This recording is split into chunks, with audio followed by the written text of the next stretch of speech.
ಆತ್ಮೀಯ ವಿದ್ಯಾರ್ಥಿಗಳೇ, ನಿಮಗೆಲ್ಲ ಗಮ್ಯ ಕನ್ನಡ ಪ್ರಪಂಚ ಯೂಟ್ಯೂಬ್ ಚಾನಲ್ಗೆ ಸ್ವಾಗತ. ಈ ದಿನ ನಾವು ಬೆಂಗಳೂರು ವಿಶ್ವವಿದ್ಯಾನಿಲಯದ BCA 2ನೇ ಸೆಮಿಸ್ಟರ್ನ ಕನ್ನಡ ಗದ್ಯ ಭಾಗವಾದಂತಹ ಅಧ್ಯಾಯ 2 ಬೆಡ್ ನಂಬರ್ 7 ಇದರ ಬಗ್ಗೆ ತಿಳಿದುಕೊಳ್ಳೋಣ. ಕನ್ನಡ ಸಾಹಿತ್ಯದಲ್ಲಿ ಕಥಾ ಸಾಹಿತ್ಯನೂ ಕೂಡ ಒಂದು ಪ್ರಮುಖವಾದಂತಹ ಪ್ರಕಾರ ಆಗಿದೆ ಅಂತ ಹೇಳಬಹುದು. ಕಥೆಗಳು ಓದುಗರ ಮನಸ್ಸನ್ನು ಸೂರೆಗೊಳ್ಳುತ್ತೆ. ಜೊತೆಗೆ ಆಸಕ್ತಿದಾಯಕವಾದಂತಹ ವಿಶಿಷ್ಟವಾದಂತಹ ವಸ್ತುಗಳನ್ನೇ ತಮ್ಮ ವಿಚಾರಗಳನ್ನಾಗಿ ಇಟ್ಕೊಂಡಿರುತ್ತೆ. ಹಾಗಾಗಿ ಸಣ್ಣ ಕತೆ ಅನ್ನುವಂಥದ್ದು ಕನ್ನಡ ಸಾಹಿತ್ಯದ ಒಂದು ಜನಪ್ರಿಯ ಪ್ರಕಾರ. ಕನ್ನಡದಲ್ಲಿ ಸಣ್ಣ ಕಥೆಗಳು ಸುಮಾರು 100 ವರ್ಷಗಳ ಹಿಂದೆ ಜನ್ಮ ತಾಳ್ತು. ಹೊಸ ಕನ್ನಡದಲ್ಲಿ ಈವರೆಗೆ ಬಂದಿರುವಂತಹ ಸಣ್ಣ ಕಥೆಗಳ ಸಂಖ್ಯೆ ಹೆಚ್ಚಾಗಿದೆ ಅಂತಲೇ ಹೇಳ್ಬೋದು. ಕತೆ ಅಂದರೆ ಬರಹದ ಅಥವಾ ಮಾತಿನ ಶಬ್ದಗಳ ಸರಣಿಲಿ ಅಚಲವಾದಂತಹ ಒಂದು ಚಲಿಸುವ ಚಿತ್ರಗಳನ್ನು ತೋರಿಸುವಂತಹ ಒಂದು ಕಾಲ್ಪನಿಕ ಘಟನೆ ಅಂತ ಹೇಳಬಹುದು. ಪ್ರಸ್ತುತ ಬೆಡ್ ನಂಬರ್ 7 ಕಥೆಯನ್ನು ಬರೆದಂತಹವರು ತ್ರಿವೇಣಿ. ಏನಿದೆ ಈ ಬೆಡ್ ನಂಬರ್ 7 ಅನ್ನೋದನ್ನು ಮುಂದೆ ನೋಡ್ತಾ ಹೋಗೋಣ. ಆಸ್ಪತ್ರೆಯಲ್ಲಿ ಇರುವಂತಹ 2 ಬೆಡ್ಗಳು ಸಂಭಾಷಣೆಯನ್ನು ಮಾಡಿಕೊಳ್ಳುವಂತಹದ್ದು ಕಥೆಯ ಒಂದು ಕಲ್ಪನೆ ಅಂತ ಹೇಳಿ ನಾವು ಮೊದಲಿಗೆ ತಿಳ್ಕೊಬೇಕಾಗತ್ತೆ. ಕತೆ ಹೀಗೆ ಆರಂಭ ಆಗುತ್ತೆ. ಓಹೋ, ನೀನು ಯಾವಾಗ ಇಲ್ಲಿಗೆ ಬಂದೆ ಅಂತ ಒಂದು ಬೆಡ್ ಕೇಳುತ್ತೆ. 2ನೇ ಬೆಡ್ಡಲ್ಲಿ ಹೇಳುತ್ತೆ, ನೀನು ಯಾರು? ಓ, ಇದು ನಾನು ಮೊದಲಿದ್ದ ವಾರ್ಡಲ್ಲ ಅಂತ ತೋರ್ತಾ ಇದೆ. ನಾನು ಸುತ್ತ ತಿರುಗಿ ನೋಡಿದೆ. ಸುತ್ತಲಿನ ವಾತಾವರಣ ನನಗೆ ಹೊಸದಾಗಿ ಕಾಣ್ತಾ ಇದೆ. ನರ್ಸುಗಳು, ಸುತ್ತಲೂ ಇದ್ದ ರೋಗಿಗಳು ಎಲ್ಲರೂ ನನಗೆ ಹೊಸಬ್ರು ಅಂತ ಅನ್ನಿಸ್ತು. ಗೋಡೆ ಮೇಲಿದ್ದ ದೊಡ್ಡ ಗಡಿಯಾರ ಅರ್ಧ ಗಂಟೆ ಹೊಡೀತು. ನಾನು ಗಡಿಯಾರದ ಕಡೆಗೆ ನೋಡಿದೆ. ಗಂಟೆ 8:15 ಆಗಿತ್ತು. ನಾನು ಮೊದಲಿದ್ದ ವಾರ್ಡ್ನಲ್ಲಿ 4 ಹಾಸಿಗೆಗಳಿದ್ವು, ಆದರೆ ಇಲ್ಲಿ 6 ಹಾಸಿಗೆಗಳಿದ್ದಾವೆ ಅಂತ ಹೇಳಿ ಇನ್ನೊಂದು ಬೆಡ್ ಮಾತಾಡುತ್ತೆ. ಇದೇನು ಹೀಗೆ ಕಣ್ಬಿಟ್ಕೊಂಡು ಬೆಪ್ತಕ್ಕಡಿ ಹಾಗೆ ಸುತ್ತಲೂ ನೋಡ್ತಿದೀಯಾ? 6ನೇಯ ಬೆಡ್ಡು ಗಹಗಹಿಸಿ ಈ 7ನೇ ಬೆಡ್ಡನ್ನು ನೋಡ್ತಾ ನಗತ್ತೆ ಕೇಳುತ್ತೆ. ಹೊಸ ಜಾಗ ಅಲ್ವಾ, ಅದರಿಂದ ಸುತ್ತಲೂ ನೋಡ್ತಾ ಇದ್ದೀನಿ ಅಂತ ಹೇಳಿ 7ನೇ ಬೆಡ್ಡು ಹೇಳುತ್ತೆ.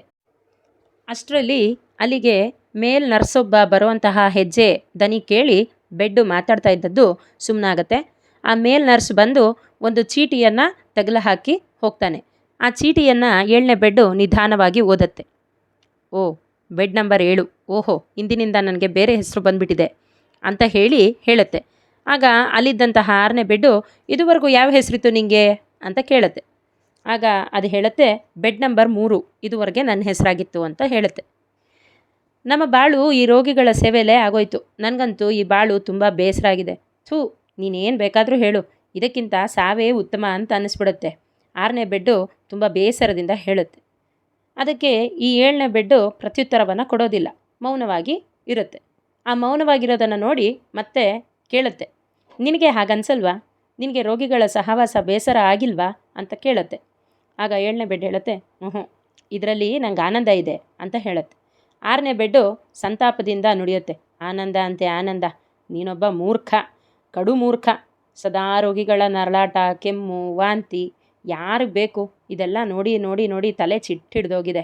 ಸತ್ವನೇ ಇಲ್ಲದಿರೋಂತಹ ಮುಖಗಳು, ಒಣಗೋಗಿರೋಂತಹ ಕಂಠ, ಬಿಳುಪಾಗಿರೋಂಥ ತುಟಿ, ಹೀಗೆ ಕಾಂತಿಹೀನವಾದಂತಹ ಕಣ್ಣು, ಸಾವು ಬದುಕಿನ ಮಧ್ಯೆ ತುರಾಡ್ತಿರುವಂತಹ ಜನರನ್ನು ನೋಡಿ ನೋಡಿ ನನಗಂತೂ ಸಾಕಾಗಿ ಹೋಗಿದೆ.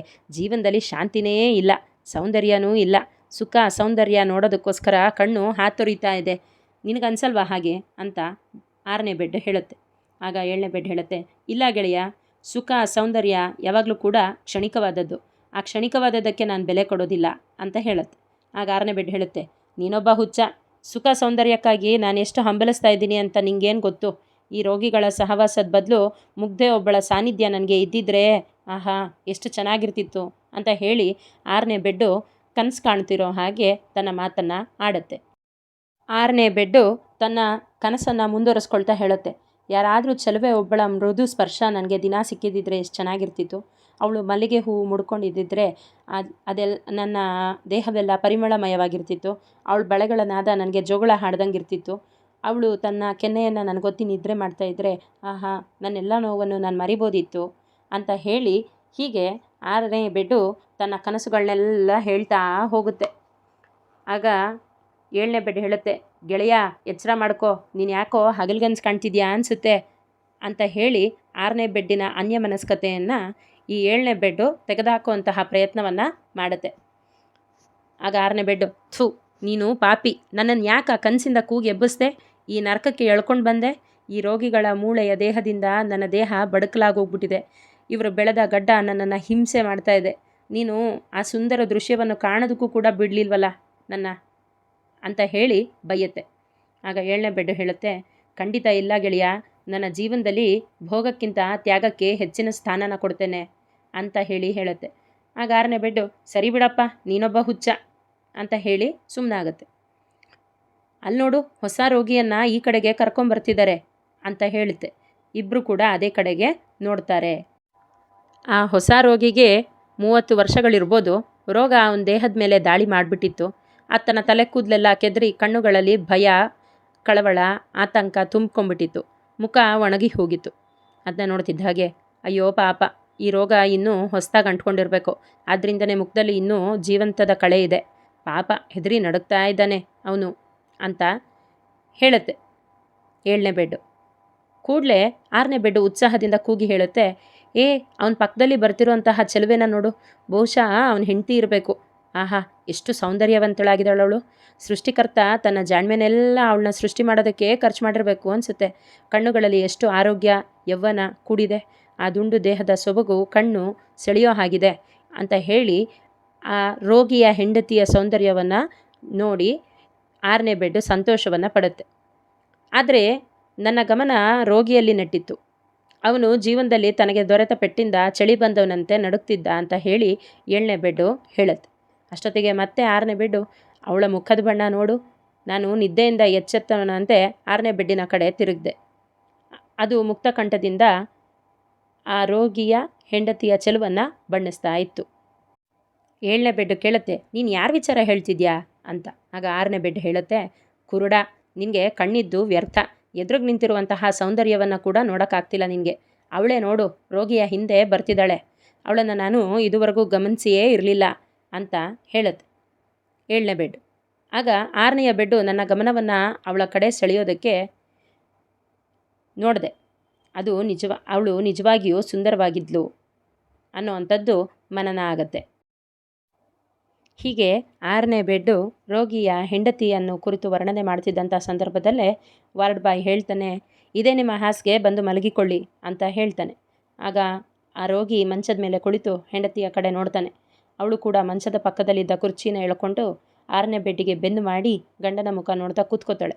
6ನೇ ಬೆಡ್ಡು ಹೊಟ್ಟೆ ಕಿಚ್ಚಿಂದ ಮತ್ಸರದಿಂದ ನುಡಿಯುತ್ತೆ. ಆಹಾ, 7ನೇ ಬೆಡ್ಡಿಗೆ ನುಡಿಯುತ್ತೆ, ಆಹಾ, ನೀನೆಷ್ಟು ಪುಣ್ಯಶಾಲಿ ಅಲ್ವಾ, ಅವಳ ಮುಖನ ಕಣ್ತುಂಬ ನೋಡ್ಬೋದು, ಆದರೆ ನಿನಗೆ ಅದರ ಬಗ್ಗೆ ಆಸಕ್ತಿನೇ ಇಲ್ವಲ್ಲ, ಅವಳ ರೂಪವೆಲ್ಲ ವ್ಯರ್ಥ ಅಂತ ಹೇಳಿ 6ನೇ ಬೆಡ್ಡು 7ನೇ ಬೆಡ್ಡಿಗೆ ಹೇಳುತ್ತೆ. ಆದರೆ 7ನೇ ಬೆಡ್ಡಿಗೆ ಅವಳ ಸೌಂದರ್ಯಕ್ಕಿಂತ ಅವಳ ಮುಖದಲ್ಲಿದ್ದಂತಹ ನೋವಿನ ಕಡೆಗೆ ಹೆಚ್ಚು ಗಮನ ಇತ್ತು. ಪಾಪ ಅವಳು ನೋವನ್ನೆಲ್ಲ ನುಂಗಿ ಎಲ್ಲರನ್ನೂ ನಗಿಸ್ತಾ ಇದ್ಲು, ಆ ರೀತಿಯಾಗಿ ನೋಡ್ಕೋತಾ ಇದ್ಲು ಅನ್ನೋ ಅಂಥದ್ದನ್ನು 7ನೇ ಬೆಡ್ಡು ಯೋಚನೆ ಮಾಡುತ್ತೆ. ಅಷ್ಟರಲ್ಲಿ ರೋಗಿ ಕೇಳ್ತಾನೆ, ಉಮಾ, ಇನ್ನು ಸಂಸಾರದ ಗತಿ ಏನು ಅಂತ. ಆಗ ಉಮಾ ಹೇಳ್ತಾಳೆ, ನೀವು ಧೈರ್ಯವಾಗಿರಿ, ದೇವರು ಹೇಗೋ ನಡೆಸ್ತಾನೆ ಅಂತ ಹೇಳ್ತಾಳೆ.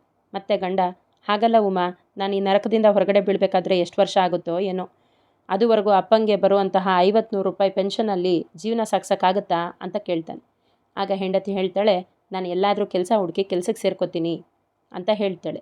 ತಿರ್ಗಾ ಗಂಡ ಕೇಳ್ತಾನೆ, ಹುಡುಕಿದ ತಕ್ಷಣ ಕೆಲಸ ಸಿಗಬೇಕಲ್ವಾ, ಅಮ್ಮ ಅಪ್ಪ ನನಗೆ ಕ್ಷಯರೋಗ ಬಂದಿದೆ ಅಂತ ತಿಳಿದ್ರೆ ಎಷ್ಟು ಗೋಳಾಡ್ತಾರೋ ಏನೋ ಅಂತ ಹೇಳ್ತಾನೆ. ಆಗ ಹೆಂಡತಿ ಉಮಾ ಹೇಳ್ತಾಳೆ, ನೀವು ಸಂಸಾರದ ವಿಷಯವಾಗಿ ಕೊರಗನ್ನು ಹೆಚ್ಚಿಗೆ ಮಾಡಿಕೊಂಡು ದೇಹಸ್ಥಿತಿಯನ್ನು ಮತ್ತೆ ಕೆಡಿಸ್ಕೋಬೇಡಿ ನನ್ನ ಆಣೆ ಅಂತ ಹೇಳ್ತಾಳೆ. ಆಗ ಗಂಡ ಕೇಳ್ತಾನೆ, ಯೋಚನೆ ಮಾಡದೇ ಇರೋದಕ್ಕೆ ಹೇಗೆ ಸಾಧ್ಯ ಆಗುತ್ತೆ ಉಮಾ, ನಾನು ಇಲ್ಲಿಂದ ಹೊರಬೀಳೋದು ಯಾವಾಗ ಅಂತ ಕೇಳ್ತಾನೆ. ಆಗ ಉಮಾ ಹೇಳ್ತಾಳೆ, ಡಾಕ್ಟ್ರು ಹೇಳಿದ್ದು ಆಗಲೇ ಮರ್ತೋಯ್ತಾ, ಈಗ ತಾನೇ ಶುರುವಾಗಿದೆ, ಇನ್ನು 6 ತಿಂಗಳಿಗೆ ಪೂರ್ತಿ ವಾಸಿ ಆಗಿಬಿಡುತ್ತೆ, ನೀವು ಧೈರ್ಯವಾಗಿರಿ, ಭರವಸೆ ಬಿಡಬಾರ್ದು ಅಂತ ಡಾಕ್ಟ್ರು ಹೇಳಿಲ್ವಾ ಅಂತ ಹೇಳಿ ಧೈರ್ಯ ಹೇಳ್ತಾಳೆ. ಆಗ ಗಂಡ, ಸರಿ ಆಯಿತು, ಅವರು ಹೇಳಿದ್ರು ನನಗೇನು ನಂಬಿಕೆ ಬರಲ್ಲ ಅನ್ನೋ ಅಂತಹ ಮಾತು ಅವನ ದನಿಯಲ್ಲಿ ಇತ್ತು. ಹೀಗೆ ನೀವು ಧೈರ್ಯಗೆಡಬಾರ್ದು, ನನಗೇನೋ ಸಂಪೂರ್ಣ ಧೈರ್ಯ ಇದೆ, ಒಂದಲ್ಲ ಒಂದು ದಿನ ನಿಮಗೆ ಖಂಡಿತ ಗುಣ ಆಗುತ್ತೆ ಅಂತ ಹೇಳಿ ಉಮಾ ತನ್ನ ಗಂಡನಿಗೆ ಧೈರ್ಯ ಹೇಳ್ತಾಳೆ. ಆಗ ಗಂಡ ಉತ್ಸಾಹದಿಂದ ಕೇಳ್ತಾನೆ, ನಿಜವಾಗ್ಲೂ ನನಗೂ ವಾಸಿ ಆಗುತ್ತಾ ಅಂತ. ಉಮಾ ಹೇಳ್ತಾಳೆ, ಅದರಲ್ಲಿ ಸಂದೇಹನೇ ಇಲ್ಲ, ನೀವು ಭರವಸೆ ಬಿಡಬಾರ್ದಷ್ಟೇ, ಧೈರ್ಯದಿಂದನೇ ಮನಸ್ಸಿನ ಎಲ್ಲ ರೋಗಗಳು ದೂರ ಆಗುತ್ತೆ ಅಂತ ಹೇಳ್ತಾಳೆ. ಆಗ ಗಂಡನ ಮುಖದಲ್ಲಿ ಸ್ವಲ್ಪ ನಗೆ ಮೂಡುತ್ತೆ. ಜೊತೆಗೆ ಹೆಂಡತಿ ಹೇಳ್ತಾಳೆ, ನಿಮ್ಮನ್ನು ನೋಡಿದ್ರೆ ನನಗೆ ಈ ರೋಗ ಬರಬಾರ್ದಾಗಿತ್ತಾ ಅಂತ ಚೇಷ್ಟೆ ಮಾಡ್ತಾಳೆ.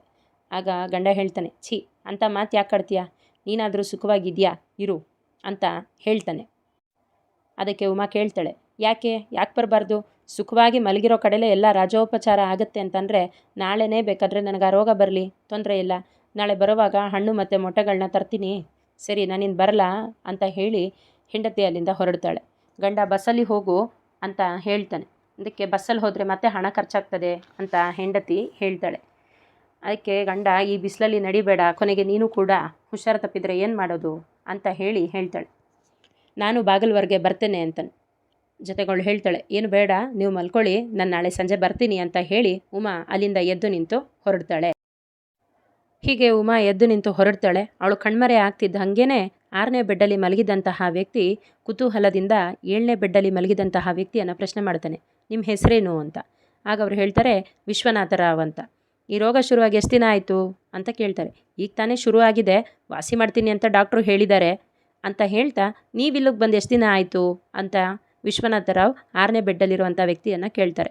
ಆಗ ಅವನು ಕರ್ಕಶವಾಗಿ ನಗ್ತಾ, ನಾನು ಇಲ್ಲಿಗೆ ಬಂದು 3 ವರ್ಷ ಆಯಿತು, ನನಗೀಗ ಆಸ್ಪತ್ರೆನೇ ಮನೆಯಾಗೋಗ್ಬಿಟ್ಟಿದೆ, ನನ್ನ ಎದೆಯಲ್ಲಿನ 4 ಮೂಳೆಗಳನ್ನು ಕೂಡ ಕತ್ತರಿಸ್ಬೇಕಂತೆ ಅಂತ ಹೇಳಿ 6ನೇ ಬೆಡ್ಡಿನ ವ್ಯಕ್ತಿ ಹೇಳ್ತಾನೆ.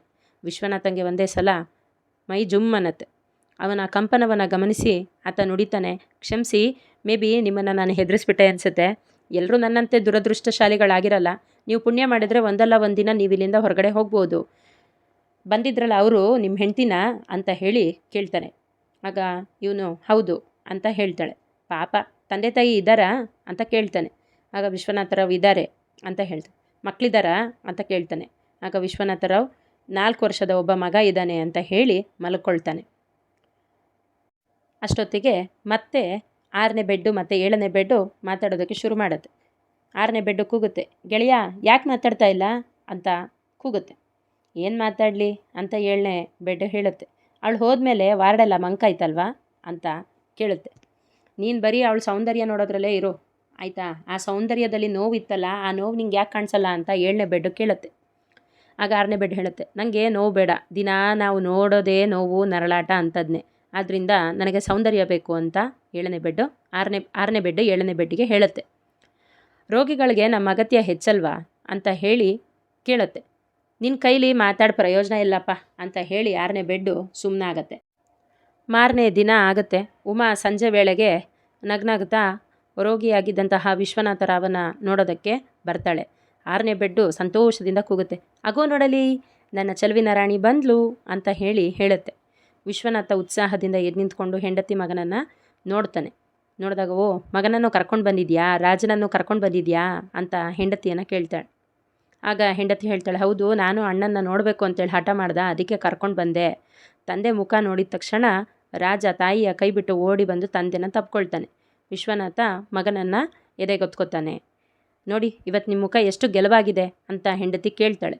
ಮನೆ ಗತಿ ಏನು ಉಮಾ ಅಂತ ಗಂಡ ಕೇಳ್ತಾನೆ. ಹುಟ್ಟಿಸಿದ ದೇವರು ಹುಲ್ ಮೇಯಿಸಲ್ಲ ಬಿಡಿ ಅಂತ ಹೇಳ್ತಾಳೆ. ಆಗ ವಿಶ್ವನಾಥರಾವ್ ಹೇಳ್ತಾನೆ, ಈ ಥರ ಸ್ವಲ್ಪ ಸಾಯೋ ಬದಲು ಒಂದೇ ಬಾರಿಗೆ ಸತ್ರೆ ಮೇಲು ಅಂತ ಹೇಳ್ತಾನೆ. ತಕ್ಷಣ ಉಮಾ ಹೇಳ್ತಾಳೆ, ಎಂತಕ್ಕೆ ಸಾವಿನ ಮಾತೆಲ್ಲ ಮಾತಾಡ್ತೀರಾ, ಈ ಥರ ಮಾತಾಡೋದು ಸರಿನಾ ಅಂತ ಹೇಳ್ತಾಳೆ. ಆಗ ವಿಶ್ವನಾಥನ ಮುಖದಲ್ಲಿ ಪಶ್ಚಾತ್ತಾಪ ಕಾಣುತ್ತೆ. ತಪ್ಪಾಯಿತು ಉಮಾ, ನಾನು ಅಂತ ಹೇಳ್ತಾನೆ. ಅವನು ಮಾತಾಡ್ತಾ ಕೆಮ್ಮೋದಕ್ಕೆ ಶುರು ಮಾಡ್ತಾನೆ. ಅವನಿಗೆ ಸುಸ್ತಾಗತ್ತೆ, ಮಂಚಕ್ಕೆ ಹೊರಕೊಳ್ತಾನೆ. ವಿಶ್ವನಾಥ ತನ್ನ ಮಗನನ್ನು ಆ ಕಡೆ ಕಳಿಸ್ಬಿಟ್ಟು, ಈತನನ್ನು ಈ ಕಡೆಯಿಂದ ಕರೆದುಕೊಂಡು ಹೋಗು ಅಂತ ಹೇಳಿ ತನ್ನ ಯಾತನೆಯನ್ನು ತಾನು ಅನುಭವಿಸ್ತಾ ಕೂತ್ಕೋತಾನೆ. ಇನ್ಮೇಲೆ ರಾಜುನನ್ನು ಕರ್ಕೊಂಬರಬೇಡ ಅಂತ ತಂದೆ ಹೇಳ್ತಾನೆ. ಆದರೆ ಮಗ ಇಲ್ಲ ನಾನು ಬಂದೇ ಬರ್ತೀನಿ ಅಂತ ಹೇಳ್ತಾನೆ. ಮಗನ ಸಮಾಧಾನಕ್ಕೆ ತಂದೆ ಆಯಿತು ಬಾ ಅಂತ ಹೇಳಿ ಉತ್ತರಿಸ್ತಾನೆ. ಮುಂದಿನ ಪಾಠಗಳಿಗಾಗಿ ಗಮ್ಯ ಕನ್ನಡ ಪ್ರಪಂಚ ಯೂಟ್ಯೂಬ್ ಚಾನಲನ್ನು ಲೈಕ್ ಮಾಡಿ, ಶೇರ್ ಮಾಡಿ, ಸಬ್ಸ್ಕ್ರೈಬ್ ಮಾಡಿ. ಧನ್ಯವಾದಗಳು.